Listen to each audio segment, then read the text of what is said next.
ဒါကြောင့်လူအများစုဟာအဝတ်အစားတချို့ပဲယူပြီးမြို့ကနေထွက်သွားခဲ့ကြပါတယ်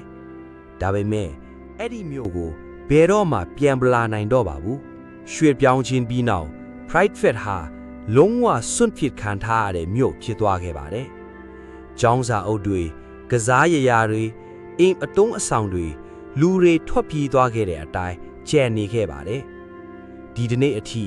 Pride Fest ကိုဝင်ကြည့်ရင်အချိန်ရက်တက်နေပြီလို့ခံစားရပါတယ်ရောင်ကြီးဆိုတာ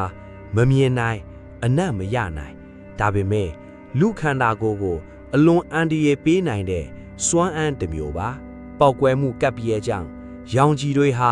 ယူကရိန်းတင်မကပဲဥရောပဒေသတချို့အထိပြန့်နှံ့သွားခဲ့ပါတယ်ဘေးအန္တရာယ်ပြီးနောက်ဆိုဗီယက်ယူနီယံဟာရောင်ကြီးကိုထိန်းချုပ်ဖို့ရှင်းလင်းရေးသမားလူပေါင်းများစွာကိုစေလွတ်ခဲ့ပါတယ်သူတို့ဟာအန်တရယ်ရှိတဲ့ပတ်ဝန်းကျင်ထဲမှာအလုပ်လုပ်ခဲ့ကြပြီးဓာတ်ပေါင်းဖို့ပတ်ဝန်းကျင်ကိုရှင်းလင်းဖို့ကြိုးစားခဲ့ကြပါတယ်တချို့ဟာရောင်ကြီးထိတွေ့ခဲ့ရပြီးကျန်းမာရေးပြဿနာတွေကြုံတွေ့ခဲ့ကြပါတယ်ပေါက်ကွဲမှုဖြစ်ခဲ့တဲ့ဓာတ်ပေါင်းဖို့ဖုံးအုပ်ဖို့အတွက်ကြီးမားတဲ့ကွန်ကရစ်ဖွဲ့စည်းပုံတစ်ခုတည်ဆောက်ခဲ့ကြပါတယ်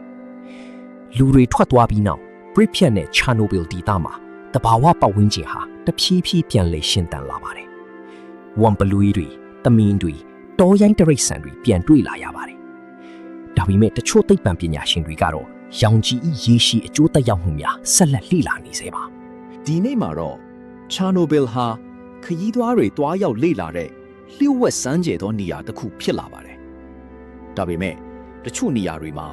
ရောင်ကြီးအဆင့်မြင့်နေစေဖြစ်ပြီးစီးကမ်းတွေကိုမလိုက်နာပဲသွားရင်အန္တရာယ်ရှိနိုင်ပါတယ်1986ခုနှစ်ကဘေးအန္တရာယ်တစ်ခုဟာမြို့တစ်မြို့ကိုလူမနေတဲ့နေရာအဖြစ်ပြောင်းလဲသွားစေခဲ့ပါတယ်ပရစ်ဖြတ်ရဲ့တိတ်ဆိတ်နေတဲ့အဆောက်အအုံတွေစွန့်ပစ်ထားတဲ့ကျောင်းတွေနဲ့ပျက်စီးနေတဲ့အပန်းဖြေဥယျာဉ်ဟာအဲ့ဒီနေ့ရဲ့အမှတ်တရတွေကိုဒီနေ့အထိသက်သေပြနေစေပါချာနိုဘယ်ဟာကမ္ဘာကိုနီးပညာရဲ့အန္တရာယ်နဲ့လူသားအမှားတစ်ခုကြောင့်ကြီးမားတဲ့အကျိုးဆက်ကိုတတိပေးနေတဲ့နေရာတစ်ခုဖြစ်နေစေပါတင်တို့ကချာနိုဘယ်ကပ်ဘေးဟာကမ္ဘာသမိုင်းတွေကကြောက်စရာအကောင်းဆုံးကပ်ဘေးတွေကတစ်ခုလို့ထင်ပါသလား